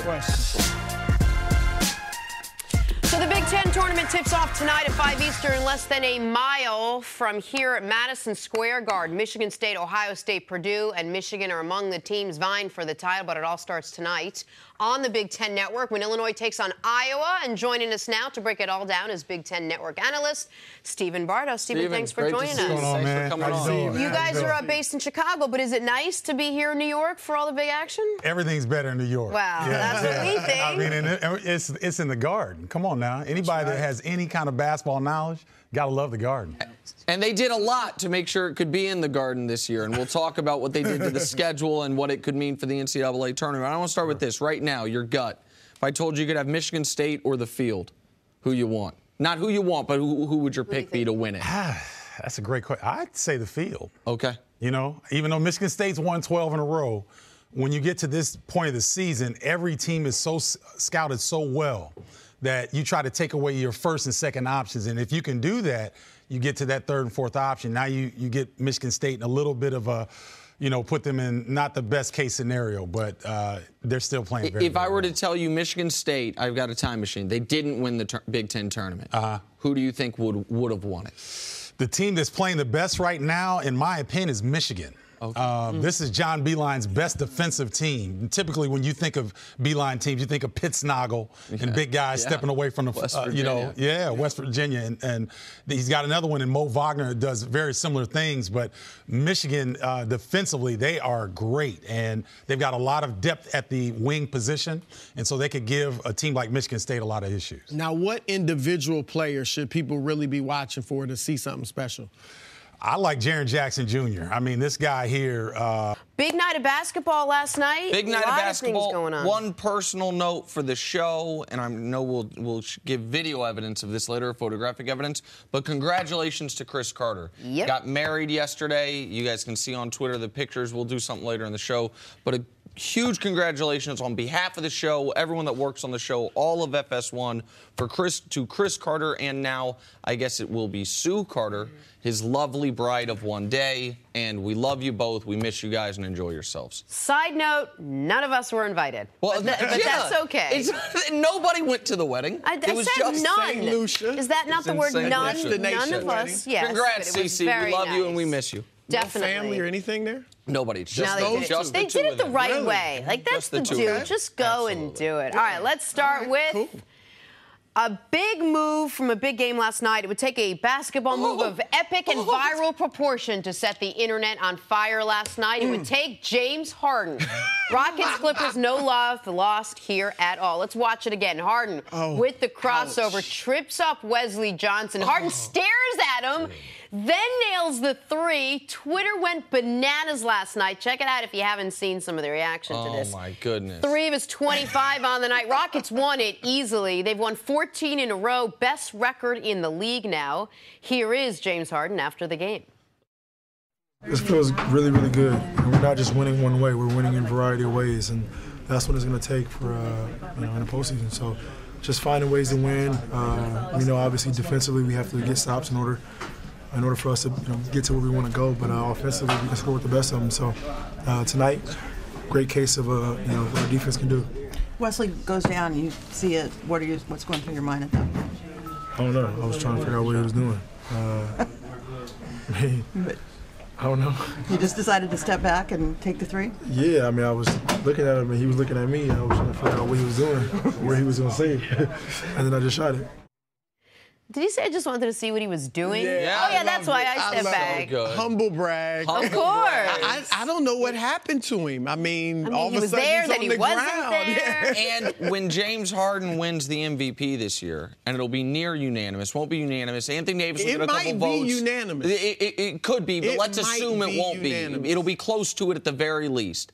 That will be one of the first clips shown. Of course. That play, because Harden doesn't have a bunch of high-flying dunks. Like, that is an all-time highlight for a guy. We mentioned the 4 best shooting guards ever, a guy who's making the case that he could become the 5th best shooting guard ever, James Harden. He could be. I think he could move higher than Dwayne Wade if he can start winning some championships. Sure, but I hijacked you, Jenna. Go ahead. No, that's right. Meanwhile, the team, because of James Harden, his 25 last night, they pick up their 14th win of the season. Second time they've won 14 in a row already this season, which in and of itself is a tremendous feat. Yep. Nick, are the Rockets the best team in the NBA right now? Right now, they absolutely are. Ooh. Right now, the Houston Rockets are the best team in the NBA. Absolutely. Right now, the Houston Rockets have, per Basketball Reference, the best offense in the history of the NBA. Rating, offensive efficiency. And it is important to note, there is not a recency bias to that stat. The rest of the top 5 is a Celtics team in the 80s, a Lakers team in the 80s, a mid-90s Bulls team, and the Warriors team from last year. So it's not just all last year's Warriors this year. Yeah. It is some of the greatest teams of all time.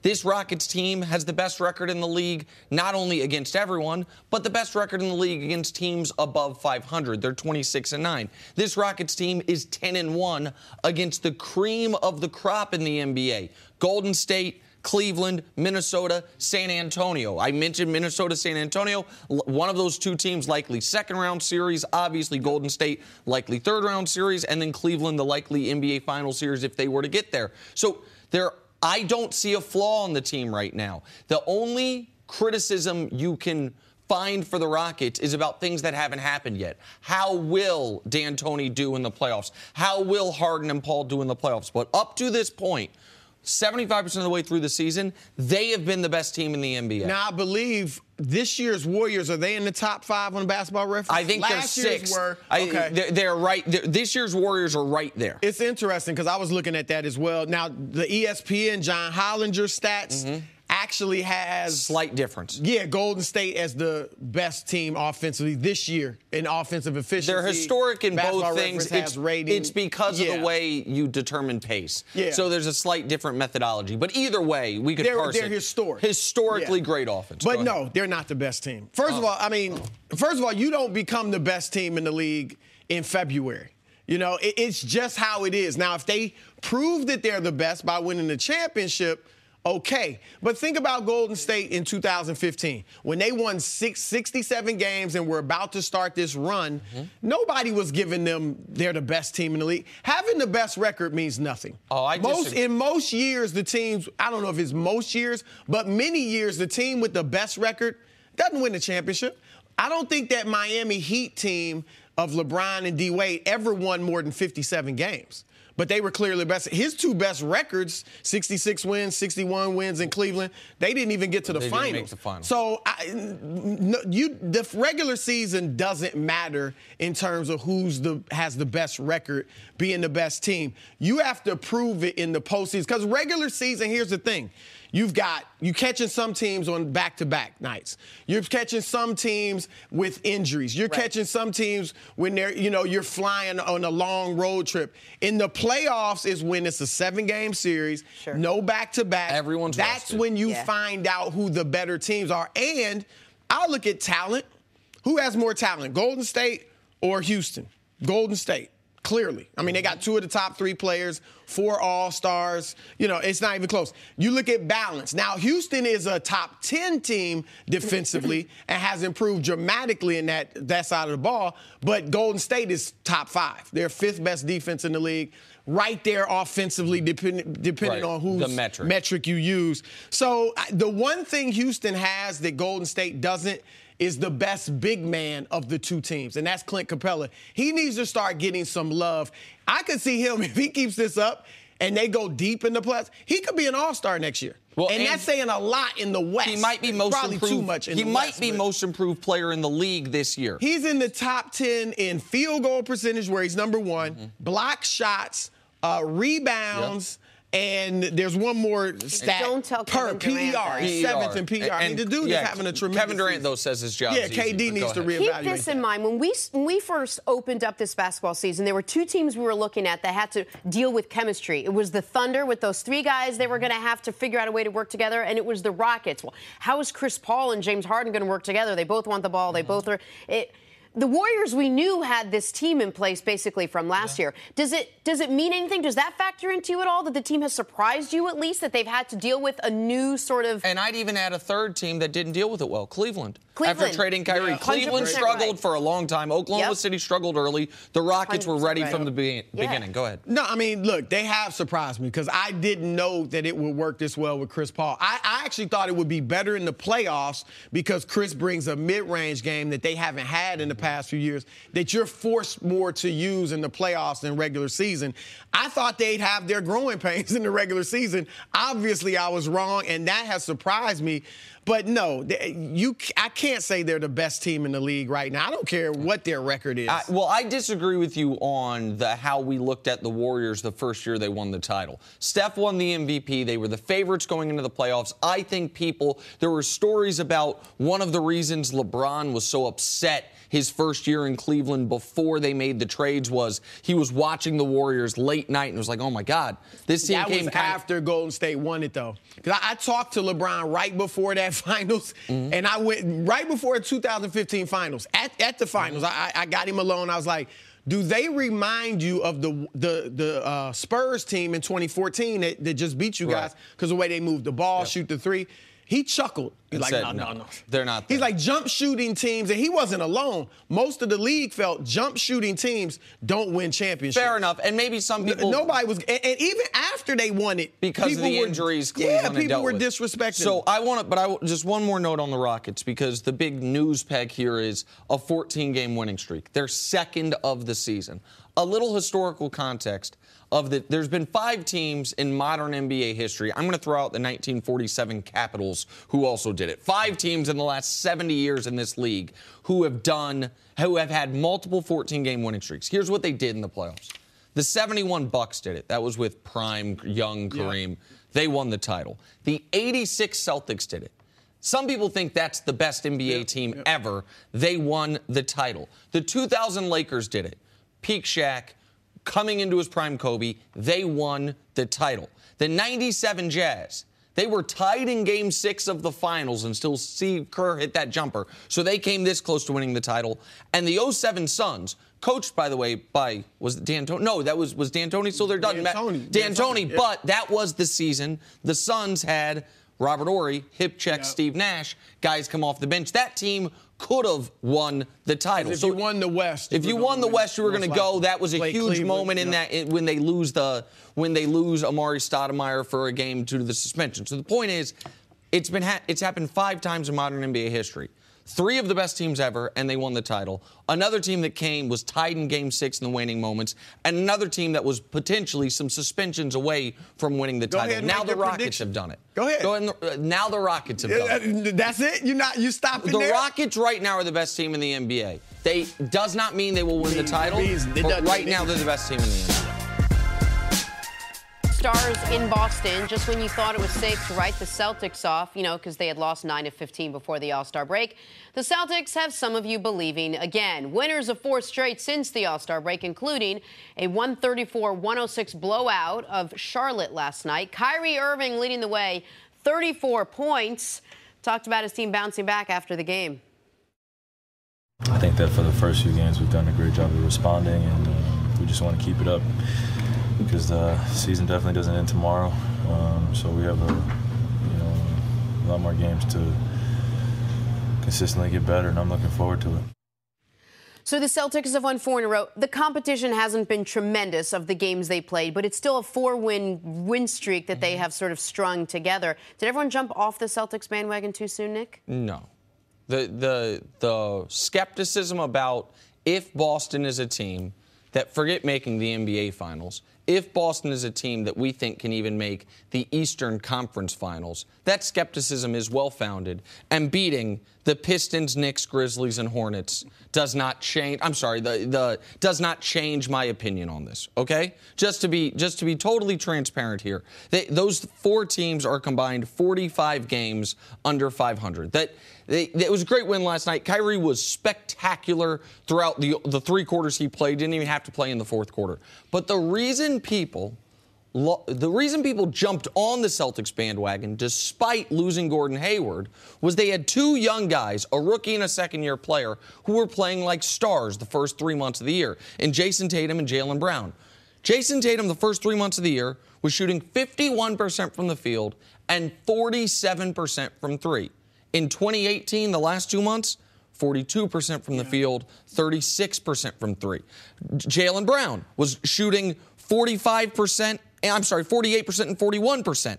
It's now down to 43 and 32. So they're 2 wing guys. They're 2 great young forwards. Both have seen their field goal percentage and 3-point percentage drop about 10 points from the first 3 months, last 2 months. What does that mean? It means it's all on Kyrie. And against the better teams, Kyrie won't be enough, as great as he's been. You mentioned earlier, might be 4th or 5th in the MVP voting. Kyrie's been outstanding, but that's why there's skepticism. The Celtics do not have a good enough offense, in my eyes, to be a serious contender, forget for the championship, just in the East. So no, this 4-game winning streak doesn't change my opinion on that. Yeah, look, anybody that was thinking that they were going to make the Eastern or the finals, the NBA finals over Cleveland, it was all either you were just flat out wrong or you thought Cleveland was in worse shape than they were. And they were in bad shape before the trades. But still, LeBron is so much better than everybody else in the Eastern Conference. And now that he has a pretty good supporting cast, to think they won't win the East is ridiculous. I mean, Boston is not that great of a team. They're a good team. They're very well coached. Brad Stevens is excellent. Kyrie is one of the top 5 point guards in the league. But as you said, they are relying on a 19 and a 20-year-old. Right. Those young players don't win in the NBA, not at playoff time. And those young players, by the way, are going to be awesome. If we redraft, going forward, if we redrafted this past year's draft, Jason Tatum's in the discussion to be the number 1 pick of that draft. Maybe he would be the number. I think Donovan Mitchell probably would be, but Jason Tatum's been great. He looks like he'll be a star. Jaylen Brown's been really good, and I don't. When I talk about his shooting percentage, doesn't give him credit for what a good defender he's been. And so it is not a knock on those guys. But what's the last time a rookie, speaking of Tatum, made an impact for a good team in the playoffs? The last one that comes to my mind, I'm thinking there's had to be someone since then, but the last one that comes to my mind is Magic Johnson in 1980 when he was the MVP of the finals, but he also was playing with an MVP in Kareem Abdul-Jabbar. And for good teams, like you mentioned, don't rely on rookies in the playoffs. You just can't. And people got very mad at me because I said this year's Celtics team is not much better and might be a slightly lesser version of last year's Celtics team. And the reason I would say that is this. I understand last year's team didn't have Jason Tatum, but they did have Jay Crowder in that spot playing the best basketball of his career. They had Avery Bradley playing the best ball of his career. Al Horford was slightly better last year than he's been this year, or about the same. Oh, but last year's team didn't have Kyrie. No, but they had Kyrie's way better than Isaiah Thomas. But last year's Isaiah Thomas, that one-off season, in that season, was as good as Kyrie's been this year. So, for all those reasons, that's why this team went out and got Gordon Hayward, because they needed to be better than they were last year. So what was that team last year? Yeah, it was the 1 seed. It was also a team that needed 7 games to beat Chicago in the first round. And could have lost if Rondo doesn't get hurt. The feeling you get with this team is after that stretch they put together where the rookies played great, it seemed like they only played great when Kyrie played great. It felt like... Well, they were 22-4 at one point. Yes, but that's when Tatum... You're talking about since then. Since then, it seems like the last couple weeks or so, when he plays great, they play great. And it's different than when a LeBron James plays great. And they can't run their entire... I mean, they can't take it all the way through the postseason with just Kyrie being the main guy. Just look at the roster. I mean, it's a mediocre roster in a bad conference. I mean, the only way they win the East is if Cleveland just falls. Cleveland would lose the East. It wouldn't be Boston winning it. It would be Cleveland, for whatever reason, just totally underperforming. And that's not even to mention Toronto, who is a more balanced team than Boston. Toronto is good offensively and defensively. Boston is good defensively, but not offensively. Right now, in the first round, Boston would either play Philadelphia or Milwaukee. Either one of those teams could beat Boston. Guys, only in sports is there an incentive to be bad. You see, if you're bad in life, conventional thought is you try and get better. If you're bad in sports, conventional thought is to try to be even more bad, also known as tanking, to give yourself a shot to land a great player coming up next year. Well, NBA Commissioner Adam Silver's trying to put an end to tanking, sent a letter last week to all the teams saying if you do it, it'll be met with the swiftest and harshest response possible from the league office. Chris Broussard, I ask you, how big of a problem is tanking in the NBA? I don't know if it's any bigger of a problem now than it's been over the last 5, 6, 7 years. But here's the thing. We know the NBA is about to get involved with gambling. And so now you cannot have any thought, perception, whatever out there that your games are fixed. Not fixed, but that one team's not trying. Right. So you have to eliminate that completely.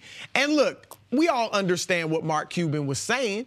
Look, we're better off if we lose and get a high draft pick. But you can't say that publicly.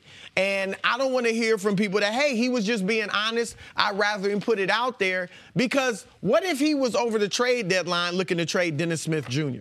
and, some of his other players, Harrison Barnes? Would he be honest in an interview and say, yeah, we were talking about trading Dennis Smith? No, there's some things you don't have to lie, but just keep under wraps. You don't put all of your business in the streets. And an NBA team cannot put all of its business in the streets. And by the way, Cuban said something similar to this last year. Got a very harsh warning from Adam Silver. Adam Silver didn't fine him for it, but he was asked about it. He was like, listen, I've talked to Mark. Yep. It can't be done. So he gave him a pass the first time, and then this time hit him for the $600,000. Yeah, no. So, yeah, I think tanking, that's one reason that they're cracking down so much. I actually have a proposal. It's got some holes in it, but something I think could end tanking, no question. What if the 14 teams that don't make the playoffs played a one-and-done tournament where the winning team got the number 1 pick? And most people would say, well, the 9th place team in the West, who just barely missed the playoffs, would have a huge advantage over all the other teams, especially the ones who are the worst in the league. However, in a 7-game series, that would be true. But in a one-and-done. One-and-done, anything can happen. Sacramento beat Golden State this year. Brooklyn almost beat Cleveland the other night. One-and-done, everybody would have a shot in that system. And the reason I don't think you could do exactly that is I think you would have a team this year. You might have Miami, Pat Riley, say, listen, guys, we might be better off missing the playoffs to try to win that tournament. But if you did something like that where all the teams who missed the lottery, who missed the playoffs, pardon me, have the same lottery odds, and then the tournament gets you extra ping pong balls. You know what I mean? You could do something like that because then you wouldn't want to miss the playoffs just for additional ping pong balls, but it would give you an incentive. Now, I do want to also let the audience know that thinks tanking is this scourge that's going to affect the league a ton moving forward. This is a very unique season for a number of reasons. First of all, this is the last year before lottery reform goes into place. So in the coming years, having the worst record in the league doesn't come with a 25% chance of getting the number 1 pick anymore. Everyone's down to like 14%. The top three worst records will all have 14%. Exactly. So 1, 2, 3, it doesn't matter if you're the worst, second worst, or third worst, and it's down from 25% to 14%. Also, why is this year unique? You have 6 potential studs coming into the league when usually you have 1, maybe 2, at most 3. And lastly, it's because there are these 8 teams that are all so congested at the bottom. There is not one team that's far and away worse than everybody this year. You have Chicago, Brooklyn, Atlanta, Orlando, Dallas, Phoenix, Memphis, Sacramento. All 8 of those teams have either 18, 19, or 20 wins. So you're looking at it, you're like, man, 1 win could be the difference between having the best chance at the first pick and having the 7th pick and missing out on those 6 guys. It's a perfect storm for this tankapalooza that we're going to deal with the next 6 weeks. Well, and here's the thing. Look, tanking does not work. Everybody is looking at Philadelphia, and Sam Hinkie obviously tanked famously, and saying it works. And for them, it probably did, okay, for one team. But how long has Phoenix been in the lottery? The last 7 years. Hadn't helped them. Sacramento. I mean, Charlotte, Orlando. I can go down the line with teams that have been in the lottery for several years and are still bad. And since this current process has been in place, which has been close to 30 years, this lottery system as it is today, only 6 times has the team with the worst record gotten the number 1 pick. Are we making too big of the problem? If you take gambling out of it, is tanking really just sort of a PR problem for Adam Silver? Is it an economic problem, really? The problem becomes if players are not trying to win. It is not a problem to me if a team such as Chicago is saying, listen, we might have a better veteran. Dallas, let's just take Dallas for a minute. Listen, Dirk, you are probably better than the guy backing you up. But because we don't really care if we win, and we are going to take advantage of this bad year in order to get more reps for our young players, I got no problem with that. What I would have a problem with is if Sacramento's playing Memphis, and at the end of the game, it's a close game, and Sacramento's coach calls time and is like, guys, here's the play. We're going to turn it over. And you know what I mean? You can't have that. You can't have coaches or players, once they're on the court, not trying to win the basketball game. I also would have a problem if Mark Cuban, because he said he talked to his guys. Now, we don't know if that were front office guys, or his coaches, players. or his players. I have a problem if you're talking to players about losing. If you let them know we should lose, it's best for us to lose, because one, it creates a losing culture in your franchise. Your players know you don't care, so it takes their spirits down, and other players don't want to go there. In Philadelphia, agents did not want their players to sign with the Sixers. The way you tank is, as you said, we're bad. I'm Jenna Wolf, and thank you for listening to the First Things First podcast. Make sure to subscribe and tell your friends, family, and coworkers about the podcast, which, by the way, is available on iTunes and all your favorite podcast apps. You can catch a fresh new episode every Monday through Friday on FS1, starting at 6:30 a.m. Eastern, 3:30 a.m. Pacific. So long, everyone.